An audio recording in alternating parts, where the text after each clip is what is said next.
যে ওয়াদা আমরা জাতিকে দিয়েছি সেই ওয়াদা ইনশাল্লাহ পরিপালনে ইলেকশন কমিশন প্রতিজ্ঞাবদ্ধ। আপনাদের সবাইকে সাথে নিয়ে ইনশাল্লাহ আমরা একটা সুন্দর নির্বাচন উপহার দেব। নির্বাচন নিয়ে কোনো শঙ্কা আছে কিনা? নির্বাচন নিয়ে কোনো শঙ্কা নেই। We are fully prepared to move ahead. Election হবে ইনশাল্লাহ, সবাইকে সাথে নিয়েই হবে, সবার সহযোগিতা নিয়েই হবে। এ ব্যাপারে কোনোই শঙ্কা নেই। যাই আসুক না কেন, যত ধরনের দুশ্চিন্তা আপনাদের মাথায় আসুক না কেন, দুশ্চিন্তা মাথা থেকে ঝেড়ে ফেলুন। নির্বাচনের জন্য প্রস্তুতি নিন আপনারা সবাই মিলিয়ে, যাতে একটা সুন্দর নির্বাচন আমরা করতে পারি। আইনশৃঙ্খলা অবনতি সুষ্ঠু পথের বাধা কিনা? আইনশৃঙ্খলা অবনতি হলো কোথায়? একটু মাঝে মধ্যে দুই একটা খুন খারাপি হয়, যে হাদির একটা ঘটনা হয়েছে, আমরা এগুলো বিচ্ছিন্ন ঘটনা বলে মনে করি।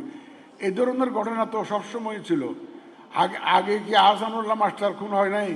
এরকম তো অনেক আগে হয়েছে, ঘটনা তো অনেক আছে। আমাদের কিবরিয়া সাহেব, যে ফরমার ফরেন মিনিস্টার কিবরিয়া সাহেব খুন হন নাই? ইলেকশন আসলে এই ধরনের ঘটনা হয় বাংলাদেশে, এগুলো নতুন কিছু না।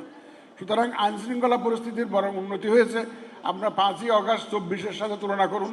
রাত্রে ঘুমাইতে পারেছেন 4-5 দিন, এক সপ্তাহ যখন থানাগুলা অপারেশনাল ইনঅ্যাক্টিভ ছিল, পুলিশ স্টেশন ওয়ার্ক করছিল না, তখন আমরা যে অবস্থা ছিল, এখন তো অনেক উন্নতি হয়েছে ইনশাল্লাহ।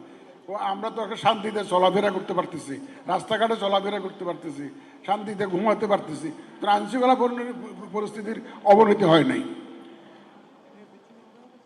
আমরা গতকালকেই তো আমাদের আইনশৃঙ্খলা বাহিনীর টপ ব্রাস যারা, তাদের সাথে সভা করেছি, প্রয়োজনীয় নির্দেশনা দিয়েছি।